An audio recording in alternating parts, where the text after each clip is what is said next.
Teachers who regularly get invited to high school reunions.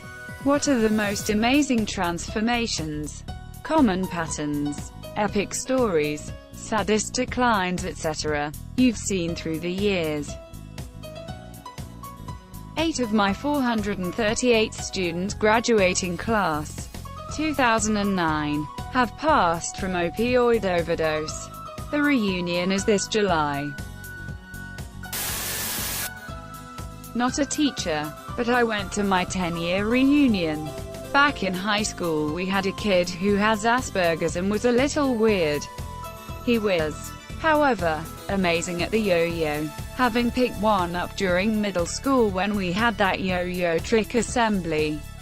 After everyone else had stopped walking the dog in 8th grade, this guy was doing more and more elaborate tricks every day during lunch. He was bullied and teased, but he continued doing what he loved. So, at our 10-year reunion, people from every strata of high school popularity was there, including this guy. He was his same old self, but more confident. I asked him if he still yo-yos, and he busted out his custom-made titanium yo-yo that he said he made on a CNC lathe. He then starts to do some tricks and a large crowd gathered around. It was quite the show. He had gotten very good. When he finished, people clapped and cheered, and even the jockiest dudes from back in the day fist bumped to him and told him how badass he was.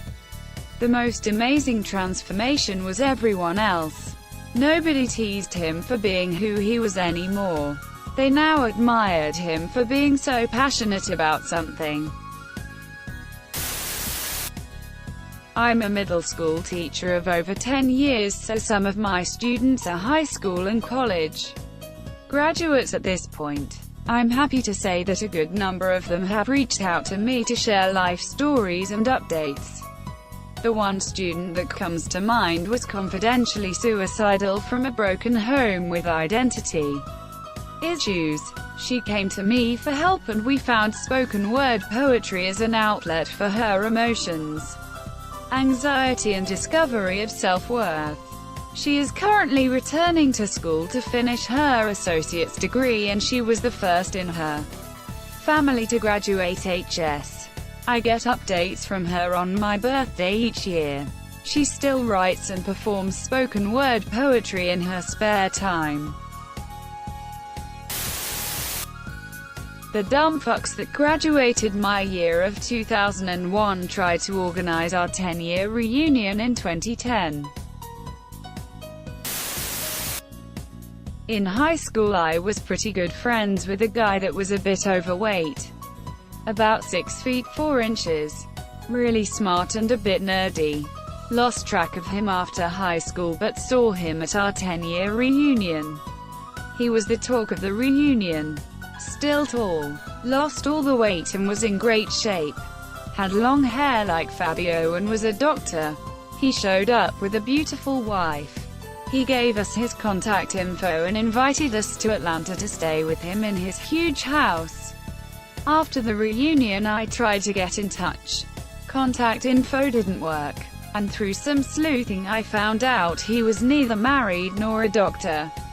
He was still in good shape. Can't fake that, but faked everything else. A former student of mine grew up in an ultra-conservative Christian home. He and his siblings were never allowed to socialize with other students during lunch and recess. Whenever they had free time at school they had to read their Bibles. In science class they were forbidden to learn about evolution. Every essay, short story, personal narrative, and poem he wrote for me involved some kind of Christian theme.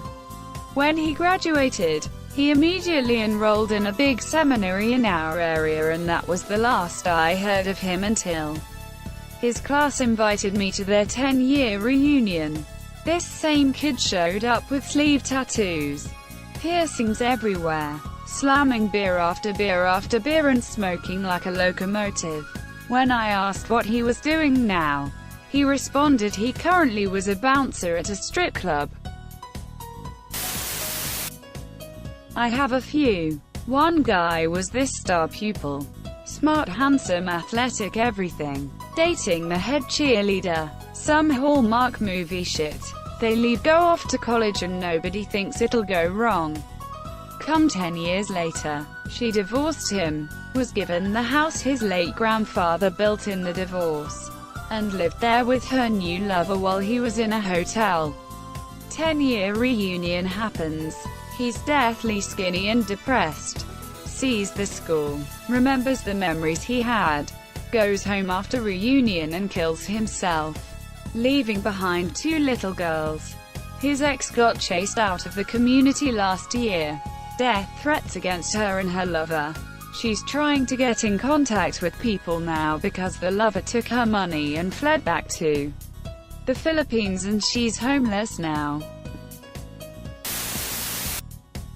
So, not a school reunion story. But I thought I'd input a happy story since a lot of these are a bit depressing. And #X200B. My mom used to be a teacher for children with severe learning disabilities.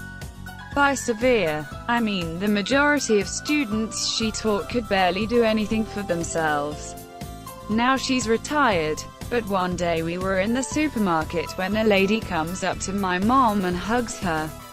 She seems a bit surprised at first and asks if they know each other. And it turns out she used to be in her class. We get in the car and Mom instantly breaks down in tears. After a few minutes she explains to me that 20 years ago, that lady had been unable to speak, walk, or even go to the bathroom by herself. And yet there she was, out on her own, talking to us and doing her own grocery shopping. What probably made my mom cry was that after so long and accomplishing so much, this girl actually remembered her old teacher. 3. Not really a surprise, but the guy who used to bully me all the time is basically homeless. He refuses to go back to his parents. Absolutely nothing wrong with them, monsieur. He just never got out of the rebel teen phase, and spent his nights either couch surfing at a mate's or sleeping on the streets if no one can take him in. Any job he gets he stays at until he has enough money for whatever he wants at the time and then quits. Skates all the time and wants to go pro, but spends all his time smoking weed and drinking, then crying about how his life doesn't go anywhere. People at the reunion were astounded that he had just not changed one bit.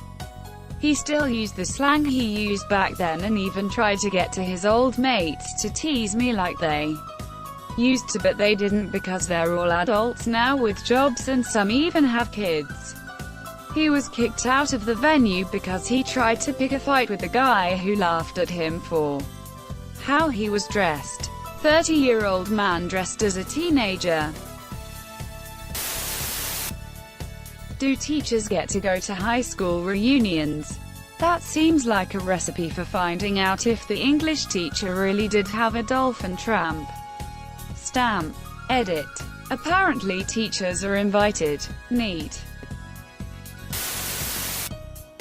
Used to have this one kid in my art class in senior high who treated it like one of those easy-to-pass classes. He was a big guy, much bigger than the other students, and he'd use his size and strength to bully other kids, the smaller ones. He was a little bitch underneath it all. He would draw guns and crosses in his art book with pseudo-gangster sayings like, "Live by dar gun," "Die by dar gun," and "Fuck dar police."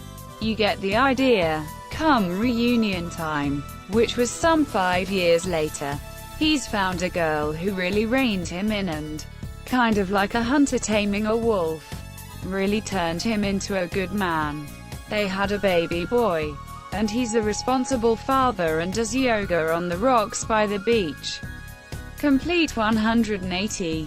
I do think he was a good guy underneath it all. He just needed direction from someone who could break down his walls. Edit. Spelling. Again, I am not a teacher but a 35-year-old. I went to high school in Venezuela. I left the country when I was 17 and never saw any of them until what you might call a virtual reunion on Facebook a few years back. The reason I got to even know they had a group, the guy everyone knew bullied me, was shot and killed by his best friend at the time.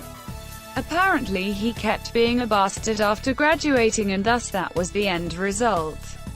Besides that, most of my classmates moved from the country due to the crisis. Those who stayed are having a bad time, like everyone else in the country. It is weird seeing them in Facebook in random countries and doing things which I would never expect from them as a teen. One is a cook in Sweden. Other is an MMA fighter in California. One is an accountant in Australia. Plenty have middle-class lives in other South American countries. Simply interesting. Edit. Thank you for the gold. Kind stranger.